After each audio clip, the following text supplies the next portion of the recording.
This is not exactly the end of COVID-0, but changes are happening in the way that China handles the pandemic, and we are seeing a loosening of restrictions in certain parts of the country. A lot of this focuses on testing at the moment. So, for example, in places like Shanghai and Beijing, people will no longer require proof of a negative test in order to access certain public areas such as transport systems or parks. And that's a big change. We've seen people queuing up outside these testing booths trying to get that negative test so they can enter certain areas. Also, we're seeing an end to mass testing in certain cities and certain regions. That was the process of testing a whole load of people when just a small number of cases were found.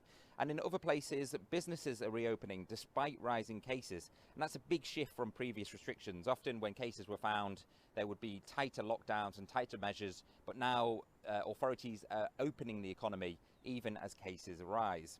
Now, why exactly is this happening? Well, obviously we saw those mass protests in certain parts of China where people were out on the streets demanding more freedom, and it certainly seems that the government may have listened to some of that frustration.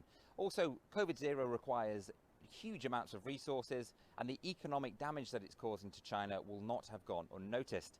And as well, the new variants are much more transmissible, so the old measures that were used so successfully are now not as good, and the virus continues to spread in China. Now, there has definitely been a shift of tone from the authorities in China. We heard Vice Premier Sun Chunlan, who's kind of headed the pandemic response. She talked about China entering a new stage, and even President Xi has reportedly discussed the fact that the Omicron variant seems to be milder than previous variants. In terms of when exactly COVID-0 will end, well, that's still a very difficult question to answer. There's concerns over the vaccination rates amongst elderly people, and just recently the Shanghai Grand Prix, which was scheduled for next April, was cancelled due to COVID. So it certainly looks like it's going to be a slow reopening, but there's definitely changes happening to the way that China is controlling outbreaks of COVID. Reporting from Singapore, Adam Hancock for TICKER News.